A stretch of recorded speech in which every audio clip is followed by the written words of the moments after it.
Hello, good morning. आज हम अपना नेक्स्ट टॉपिक लेके आपको डिस्कस कर रहे हैं। जो आज का टॉपिक है हमारा वो है scope of psychology. Very important article है, ध्यान से आप इसको समझना पढ़ना। मनोविज्ञान के क्षेत्र की हमें एक विवेचना करनी है संपेक्ष में, या हम उसका विषय विस्तार का वर्णन कीजिए या आप मनोविज्ञान की विभिन्न शाखाओं का संपेक्ष में वर्णन कीजिए। क्वेश्चन आपका किसी भी टाइप से पेपर में पूछा जा सकता है कि हमें डिस्क्राइब करना है briefly the scope of the psychology. तो यानी कि जो मनोविज्ञान का क्षेत्र है वो कहाँ कहाँ तक फैला हुआ है उसके बारे में हम आज डिस्कस करेंगे। ध्यान से आप इसको सुनना। तो जो मनोविज्ञान का क्षेत्र है या हम उसका विषय विस्तार कहें, यानी कि मनोविज्ञान किस किस कैटेगरी में कहाँ कहाँ हम को देखने को मिलता है कि कहाँ इसका यूज़ है होता है मनोविज्ञान का, उसके बारे में आज हम डिस्कस करेंगे। तो मनोविज्ञान के अंतर्गत जो निम्नलिखित जो विषय का अध्ययन किया जाता है उसके लिए हम पॉइंट्स नंबर वाइज हम डिस्कस करेंगे। जो फर्स्ट पॉइंट है वो क्या है? सामान्य मनोविज्ञान। ठीक है, कैसा है? सामान्य मनोविज्ञान। तो इस मनोविज्ञान में क्या है कि जो मनोविज्ञान है एक सैद्धांतिक तथा व्यवहारिक विज्ञान है। मनोविज्ञान के सैद्धांतिक पक्ष का अध्ययन करने वाली शाखा सामान्य मनोविज्ञान कहलाती है। सामान्य मनोविज्ञान वास्तव में मनोविज्ञान की आधारभूत शाखा है। ये वेरी इम्पोर्टेंट पॉइंट है। जो सामान्य मनोविज्ञान है वो कैसा है? मनोविज्ञान की आधारभूत यानी कि बेसिक जो है, जो बेस है वो है सामान्य मनोविज्ञान। और इस शाखा का अध्ययन क्षेत्र पर्याप्त विस्तृत है। सबसे पहले ये कहा जा सकता है कि सामान्य मनोविज्ञान में मनोविज्ञान के अर्थ को, उसकी परिभाषा को, उसके महत्व को, उसकी अध्ययन पद्धति को, मनोविज्ञान तथा अन्य विज्ञानों के संबंध का निर्धारण एवं अध्ययन किया जा सकता है। यानी कि जो मनोविज्ञान है उसकी अगर हम अर्थ की बात करें या डेफिनेशन की, चाहे उसकी इम्पोर्टेंस की या उसके मेथड्स ऑफ लर्निंग की, या फिर उनका जो relation between the psychology and the science जो है उसके बारे में अगर हम उसका अध्ययन करते हैं तो हम उसी के बारे में डिस्कस करेंगे। इसके अलावा व्यवहार के प्रमुख तथ्यों अर्थात स्मृति, चिंतन, सीखना या प्रत्यक्षीकरण या संवेग, भाव अथवा व्यक्तित्व आदि का सैद्धांतिक अध्ययन किया जा सकता है। सामान्य मनोविज्ञान में ही समस्त मानसिक क्रियाओं का अध्ययन किया जाता है। यानी कि जो हमारे पास सामान्य मनोविज्ञान है उसके अंदर जो हमारे दिमाग में जो भी क्रियाएं या जो भी विचार आते हैं उसका अध्ययन किया जा सकता है। इसके साथ ही साथ व्यवहार में बाहरी क्रियाओं जैसे कि उठना, बैठना, उठना या खाना पीना या रहन सहन का अध्ययन किया जा सकता है। क्योंकि सामान्य मनोविज्ञान की आधारभूत शाखा है, यह हमने आपको पहले बताया है। इसीलिए मनोविज्ञान के अन्य क्षेत्रों के अध्ययन से पूर्व सबसे पहले इसी क्षेत्र का विस्तृत अध्ययन करना उचित है। अब हमारा दूसरा पॉइंट है असामान्य मनोविज्ञान। असामान्य मनोविज्ञान में क्या है कि हर व्यक्ति, यानी कि जो असामान्य मनोविज्ञान है उसके अंदर क्या है, हर व्यक्ति अपने जीवन में अधिकांश सामान्यतः व्यवहार ही करता है, नॉर्मल बिहेव करता है, किंतु यह सत्य है कि हर व्यक्ति अपने जीवन में कभी ना कभी असामान्य व्यवहार भी करता है जो उसके आउट ऑफ कंट्रोल होता है। कई बार वो करना नहीं चाहता लेकिन कई बार वो ऐसा व्यवहार हो जाता है। कुछ व्यक्ति असामान्य व्यवहार अधिक करते हैं। मनोविज्ञान व्यक्ति के इस प्रकार के असामान्य व्यवहार का भी अध्ययन करता है। मनोविज्ञान की जिस शाखा अथवा विभाग में असामान्य व्यवहार का अध्ययन किया जाता है उसे ही असामान्य मनोविज्ञान कहते हैं। असामान्य मनोविज्ञान के अंतर्गत प्रत्येक प्रकार के जो असामान्य व्यवहारों के स्वरूप या उसके कारणों या उपचार के उपायों या विस्तृत अध्ययन किया जाता है। स्मृति का असामान्य होना, वाणी दोष, आतंक, उन्माद के विभिन्न प्रकार, सनकीपन और यौन व्यवहार के विचलन आदि असामान्य व्यवहार के प्रमुख उदाहरण हैं।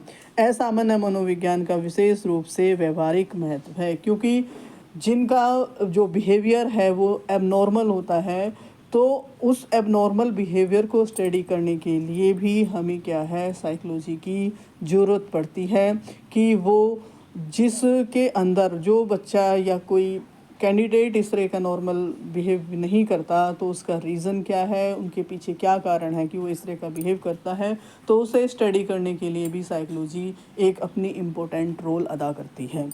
नाउ थर्ड पॉइंट हमारे पास क्या है, व्यवहारिक मनोविज्ञान। This point also very important, यानी कि प्रत्येक विज्ञान के दो पक्ष होते हैं, सैद्धांतिक या व्यवहारिक। सैद्धांतिक या व्यवहारिक मनोविज्ञान का भी एक सैद्धांतिक पक्ष है, यानी कि दूसरा व्यवहारिक पक्ष। मनोविज्ञान की एक पृथक शाखा है जिसे व्यवहारिक मनोविज्ञान कहते हैं। मनोविज्ञान की इस शाखा में अध्ययन हेतु व्यवहारिक दृष्टिकोण को अपनाया जाता है। मनोविज्ञान के सैद्धांतिक ज्ञान को जीवन के विभिन्न क्षेत्रों में व्यवहारिक विज्ञान के माध्यम से लागू किया जाता है। व्यवहारिक मनोविज्ञान का क्षेत्र भी पर्याप्त विस्तृत है और उसकी पुनः अनेक शाखाओं का विकास हो चुका है।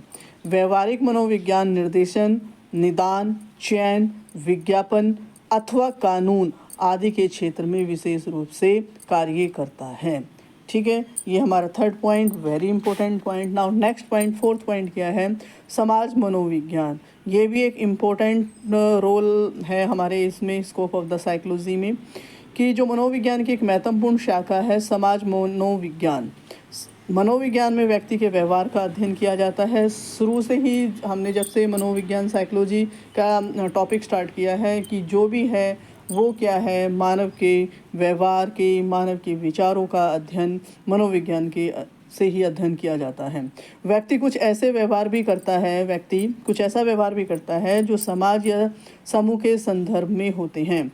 ये व्यवहार व्यक्तिगत व्यवहार के काफ़ी भिन्न होते हैं। समाज अथवा समूह के संदर्भ में होने वाले व्यवहार के अध्ययन का दायित्व समाज मनोविज्ञान का है। हमारे पास एक फ्रीमेन समाज मनोविज्ञान का अर्थ है, फ्रीमेन ने इन शब्दों में प्रस्तुत किया है कि जो समाज मनोविज्ञान व्यक्ति के उन व्यवहारों तथा अनुभवों की व्याख्या करता है जो इस समाज के अन्य व्यक्तियों के व्यवहार द्वारा प्रभावित या प्रेरित होते हैं और समाज के अन्य व्यक्तियों के व्यवहार पर अपना प्रभाव भी डालते हैं। समाज मनोविज्ञान के समूह ज्ञान, सामाजिक प्रथाओं या परंपराओं तथा विभिन्न रीति रिवाजों का व्यवस्थित अध्ययन और विश्लेषण किया जाता है। समाज से व्याप्त विभिन्न सामाजिक समस्याओं जैसे कि पूर्वाग्रहों, अपराधों या अन्य विश्वासों आदि का भी अध्ययन किसके अंदर किया जाता है, समाज मनोविज्ञान के अंतर्गत किया जाता है। समाज मनोविज्ञान इन सामाजिक समस्याओं के कारणों को भी मालूम करता है तथा इसके नियंत्रण के उपाय भी खोजता है। समाज मनोविज्ञान में मनोविज्ञान की एक व्यवहारिक उपयोग की शाखा और समाज सुधारकों, राजनीतिक एवं सामाजिक नेताओं आदि के लिए समाज मनोविज्ञान का विशेष महत्व तथा उपयोग होता है। नाउ नेक्स्ट पॉइंट, व्यक्तित्व मनोविज्ञान। हमारा जो नेक्स्ट पॉइंट है दैट इज़ व्यक्तित्व मनोविज्ञान। व्यक्तित्व मनोविज्ञान भी क्या है, मनोविज्ञान की एक उल्लेखनीय शाखा है। मनोविज्ञान की मान्यताओं के अनुसार जहाँ सभी व्यक्तियों में कुछ सामान्य विशेषताएं होती हैं, वही व्यक्ति के मध्य पर्याप्त भिन्नताएं भी अवश्य होती हैं और इसीलिए कोई भी दो व्यक्ति पूरी तरह से समान नहीं होते। प्रत्येक व्यक्ति का अपना अपना व्यक्तित्व होता है, यानी कि अगर दो व्यक्ति हैं तो उनके विचार, उनकी सोचने का ढंग अलग होगा, एक भी हो सकता है, अलग भी हो सकता है। व्यक्तित्व मनोविज्ञान में इसी प्रकार के व्यक्तित्व संबंधी भिन्नता का अध्ययन किया जाता है। ठीक है, व्यक्तित्व के विभिन्न प्रकारों तथा उनके आंतरिक और बाहरी लक्षणों का वर्गीकरण तथा अध्ययन मनोविज्ञान की इसी शाखा में किया जाता है। व्यक्तित्व मनोविज्ञान ने एक वर्गीकरण के अनुसार व्यक्तित्व के 3 प्रकार माने गए हैं, अंतर्मुखी,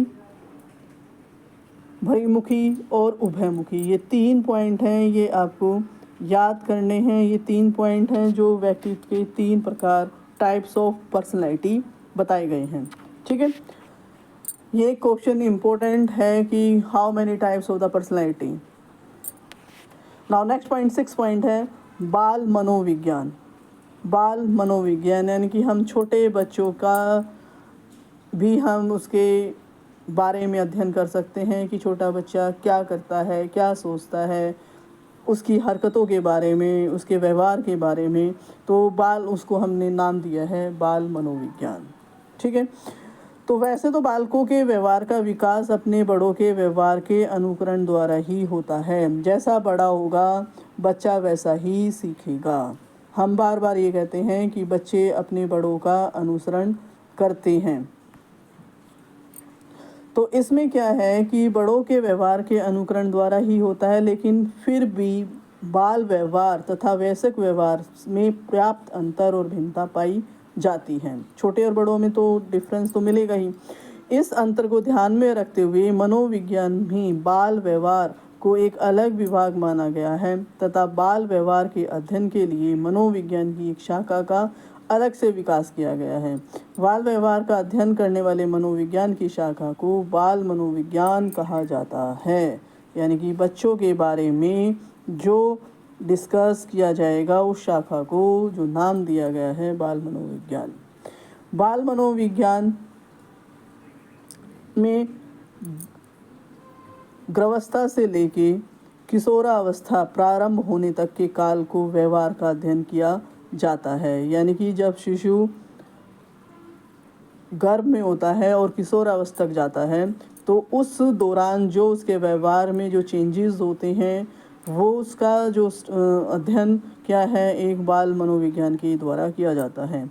हमारे पास एक मनोविज्ञान है क्रो तथा क्रो ने बाल मनोविज्ञान के अर्थ को इन शब्दों में स्पष्ट किया है कि बाल मनोविज्ञान एक वैज्ञानिक अध्ययन है जिसमें बालक के जन्म पूर्व काल से लेकर किशोरावस्था तक अध्ययन किया जाता है। ये जो क्रो ने जो डेफिनेशन दी है मनोविज्ञान बाल मनोविज्ञान के बारे में ये पेपर में पूछी जाती है या इसका आपसे मनोवैज्ञानिक का नाम पूछा जाएगा कि ये जो शब्द है ये परिभाषा है ये किसने दी है या क्रो ने कौन सी परिभाषा दी है। तो ये इम्पोर्टेंट लाइन है, आप इसको अच्छे से ध्यान से याद कर लेना। बाल मनोविज्ञान के बालकों के व्यवहार के अध्ययन के साथ ही साथ उनके बहुपक्षीय विकास का भी अध्ययन किया जाता है। इसमें बालकों की मानसिक शक्तियों, भाषा, बुद्धि स्मृति तथा भावात्मक विकास आदि का अध्ययन किया जाता है। इस अध्ययन क्षेत्र में बच्चों के व्यवहार की असामान्यता का भी अध्ययन किया जाता है और बालकों के सामान्य विकास के लिए सुझाव भी दिए जाते हैं। इस प्रकार हम कह सकते हैं कि बाल मनोविज्ञान भी एक उपयोगी व्यवहारिक ज्ञान है। ठीक है। अब नेक्स्ट पॉइंट हमारे पास है किशोर मनोविज्ञान। अभी हम बात कर रहे थे बाल मनोविज्ञान की, अब है हमारे पास 7वां पॉइंट किशोर मनोविज्ञान। व्यक्ति के जीवन में किशोरावस्था का विशेष स्थान है। किशोरावस्था में के आते ही व्यवहार में कुछ परिवर्तन आ जाते हैं। यानी कि बच्चे जैसे ही बड़े होते हैं किशोरावस्था में आते हैं तो उनके अंदर बाहरी और आंतरिक दोनों ही परिवर्तन देखने को मिलते हैं। यह परिवर्तन शारीरिक और मानसिक कारणों से हो सकते हैं। सामान्य रूप से 12 से 19 वर्ष काल के किशोरावस्था काल कहा गया है। किशोरावस्था में होने वाले विशिष्ट व्यवहार के अध्ययन के लिए मनोविज्ञान की जिस विकास शाखा का विकास किया गया है उसे किशोर मनोविज्ञान कहते हैं। किशोर मनोविज्ञान में अनेक व्यवहार से संबंधित समस्याएं पैदा होने लगती हैं तथा समायोजन कठिन हो जाता है। किशोर मनोवैज्ञानिक इन समस्याओं का व्यवस्थित अध्ययन करता है तथा समस्याओं के नियंत्रण और समाधान के लिए भी सुझाव प्रस्तुत करता है। बाल विज्ञान के ऊपर और किशोरावस्था के ऊपर हमारे साइकोलॉजी वाले पोर्शन में चाहे वो कोई भी एग्ज़ाम है क्वेश्चंस वहाँ से पूछे जाते हैं, इसलिए इनको ध्यान से आपको पढ़ना है। नाउ नेक्स्ट पॉइंट हमारे पास 8th पॉइंट है विश्लेषणात्मक मनोविज्ञान। विश्लेषणात्मक मनोविज्ञान भी एक मनोविज्ञान की ही शाखा है। इसमें भी क्या है व्यवहार से संबंधित विभिन्न क्रियाओं का विश्लेषण कर व्यवहार का अध्ययन किया जाता है। अध्ययन की सुविधा हेतु विश्लेषण द्वारा जटिल क्रियाओं का सरल बनाया जाता है। अंतर्दर्शन, निरीक्षण तथा प्रयोग विधियों को अपनाकर विश्लेषणात्मक अध्ययन किया जाता है। ये इम्पोर्टेंट्स हैं। नाउ 9th पॉइंट हमारे पास है लोक मनोविज्ञान। व्यवहार के विभिन्न पक्षों के अध्ययन करने हेतु मनोविज्ञान की एक अन्य शाखा का विकास किया गया है जिसे लोक मनोविज्ञान कहते हैं। क्या कहते हैं? लोक मनोविज्ञान। वास्तव में लोक समाज की मान्यताएं, विश्वास, विचारधाराएं और व्यवहार प्रतिमान आधुनिक विकसित समाज से पर्याप्त भिन्न होते हैं। लोक मनोविज्ञान में लोक अथवा व्यक्तित्व समाजों के व्यवहार प्रतिमानों तथा व्यवहार के भिन्न आधारों का अध्ययन किया जाता है। इसके लिए आदिम समाजों के अंधविश्वासों, पौराणिक कथाओं, गीतों, कला, धर्म तथा संगीत आदि का मनोविज्ञान ने विश्लेषण किया गया है। हमारा नेक्स्ट पॉइंट है 10th पॉइंट, प्रेरणात्मक मनोविज्ञान। मनोविज्ञान की शाखा को प्रेरणात्मक मनोविज्ञान भी कहा गया है। व्यक्ति के जीवन में प्रेरणाओं का अत्यधिक महत्व होता है, क्योंकि अगर हम किसी को कोई प्रेरणा देकर ही हम उसको मोटिवेट कर सकते हैं, प्रोत्साहित कर सकते हैं। प्रेरणा से अधिकांश व्यवहारों का परिचालन होता है। पर्याप्त प्रेरणा न होने पर अनेक साधारण कार्य भी पूर्ण नहीं हो पाते। इससे भिन्न प्रबल प्रेरणा होने की स्थिति में यदि बाहरी कारणों अथवा परिस्थितियों का संबंधित कार्य नहीं हो पाते तो व्यक्तित्व पर प्रतिकूल प्रभाव पड़ता है। प्रेरणात्मक मनोविज्ञान प्रेरणाओं संबंधी समस्त पक्षों का व्यवस्थित प्रभाव पड़ता है। प्रेरणात्मक मनोविज्ञान है, प्रेरणाओं के संबंध समस्त पक्षों का व्यवस्थित अध्ययन करता है। यानी कि मोटिवेशन जो है बहुत इम्पोर्टेंट रोल करता है। अगर हम किसी को प्रेरणा दे रहे हैं या हम किसी आइडल पर्सन का एग्जाम्पल देखकर हम किसी को मोटिवेट कर रहे हैं, प्रेरणा दे रहे हैं कि अगर आप ऐसा करोगे तो ऐसा आपको प्राप्त होगा, तो ये एक इम्पोर्टेंट रोल होता है। नेक्स्ट पॉइंट है 11th, शारीरिक मनोविज्ञान। मनोविज्ञान के व्यक्तित्व के व्यवहार का अध्ययन किया जाता है, लेकिन व्यक्ति के व्यवहार को शारीरिक कारक भी बहुत अधिक प्रभावित करता है, यानी कि फिजिकली। यानी कि इस स्थिति में व्यवहार के व्यवस्थित अध्ययन हेतु शरीर रचना तथा शरीर क्रिया प्रणाली को जानना भी अत्यंत आवश्यक है। इस आवश्यकताओं को ध्यान में रखते हुए मनोविज्ञान की एक अलग से शाखा का विकास किया गया है, जिसे शारीरिक मनोविज्ञान कहते हैं। शारीरिक मनोविज्ञान शरीर के विभिन्न अंगों की कार्यप्रणाली का अध्ययन करता है तथा किसी असामान्य व्यवहार के लिए उत्तरदायी शारीरिक स्थिति का ज्ञात करता है। ठीक है, नेक्स्ट 12th पॉइंट हमारे पास है विकासात्मक मनोविज्ञान। यानी कि व्यक्ति के विकास के साथ साथ उसके व्यवहार में भी परिवर्तन होता रहता है। इस प्रक्रिया का अध्ययन करने हेतु मनोविज्ञान की जो शाखा संगठित हुई है उसे हम विकासात्मक मनोविज्ञान कहते हैं। इस शाखा में यह अध्ययन किया जाता है कि व्यक्ति की बुद्धि का विकास किस प्रकार से हुआ है, विकास की प्रक्रिया किस रूप में चलेगी।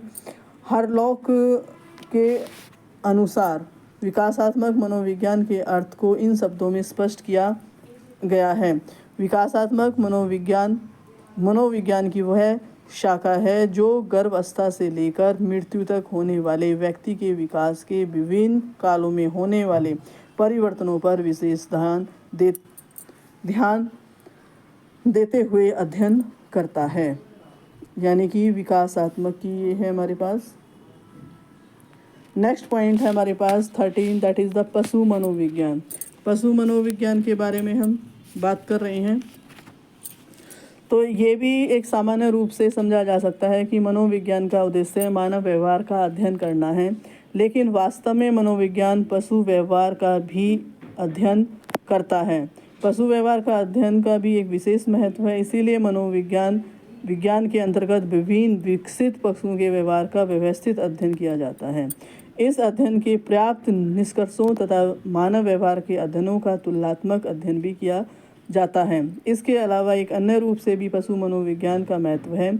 कुछ ऐसे परीक्षण भी अनिवार्य होते हैं जिसे सामान्य रूप से मनुष्यों पर नहीं किया जा सकता। यानी कि हम पहले टेस्ट क्या है पशुओं पे करते हैं, अगर उस पर वो सक्सेसफुल होता है तब वो हम क्या है मनुष्यों पर हम उसका प्रभाव देखते हैं। पहले जो एक्सपेरिमेंट है वो क्या है पशुओं के ऊपर ही किया जाता है, जहाँ तक कोशिश की जाती है। नाउ नेक्स्ट पॉइंट है शिक्षा मनोविज्ञान। ये हमारा 14th पॉइंट है। शिक्षा मनोविज्ञान मूल रूप से व्यवहार मनोविज्ञान की ही एक शाखा है। शिक्षा मनोविज्ञान का क्षेत्र अत्यधिक व्यापक हो जाने के कारण शाखा के अलग से अध्ययन किया जाता है। शिक्षा मनोविज्ञान की वह शाखा है जो शिक्षा से संबंधित परिस्थितियों का मनोवैज्ञानिक दृष्टिकोण से अध्ययन करता है। स्किनर ने शिक्षा मनोविज्ञान का अर्थ इन शब्दों में प्रस्तुत किया है। वेरी इंपॉर्टेंट परिभाषा है। शिक्षा मनोविज्ञान मानवीय व्यवहार का शैक्षणिक परिस्थितियों में अध्ययन करता है। इसका अर्थ यह है कि शिक्षा मनोविज्ञान का संबंध उन मानवीय व्यवहारों का व्यक्तित्व के अध्ययन से है जिसका उत्थान, विकास या निर्देशन शिक्षा की सामाजिक प्रक्रिया के अंतर्गत होता है। शिक्षा मनोविज्ञान की एक व्यवहारिक तथा उपयोगी विज्ञान है। शिक्षा मनोविज्ञान के शिक्षण से सहायक होता है और अनुशासन स्थापित करने में सहायक होता है। इसके ज्ञान द्वारा उचित शिक्षण विधियों का निर्धारण होता है और पाठ्यक्रम के निर्धारण में भी सहायक होता है। शिक्षा मनोविज्ञान का समय सारणी तैयार करने में भी सहायक होता है। नाउ नेक्स्ट पॉइंट है, ये हमारा लास्ट पॉइंट है इस टॉपिक का, दैट इज़ द औद्योगिक मनोविज्ञान।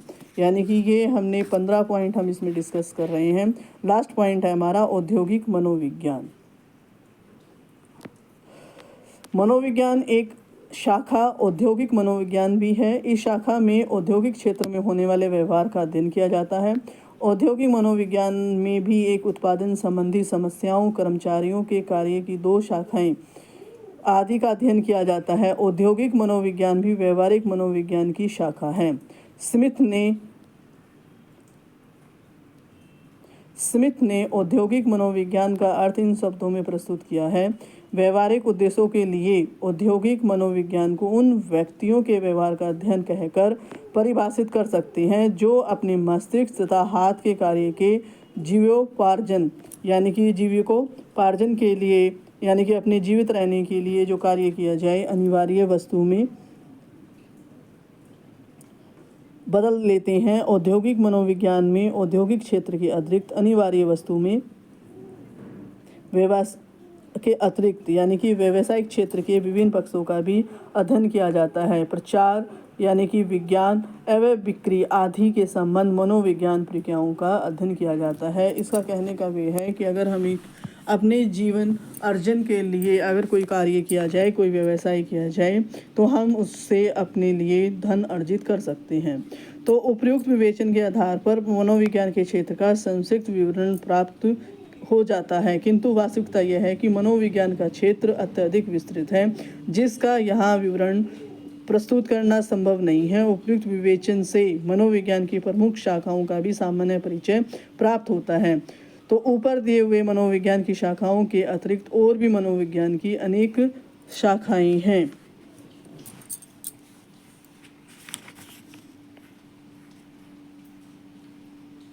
ठीक है, तो ये आज का जो टॉपिक था वो हमारे पास हमने ये 15 पॉइंट डिस्कस किए हैं। स्कोप ऑफ साइकोलॉजी यानी कि मनोविज्ञान का क्षेत्र और उसके विषय विस्तार कि मनोविज्ञान कहाँ कहाँ अपना रोल अदा करता है। ठीक है, बहुत इम्पोर्टेंट टॉपिक है। इसमें जो मैंने परिभाषाएं जो आती हैं या जो साइंटिस्ट यानी कि जो मनोविज्ञान के वैज्ञानिकों के जो नाम आते हैं उनको आप ध्यान से पढ़िए क्योंकि डेफिनेशंस पेपर में पूछी जाती हैं। Thank you, have a nice day.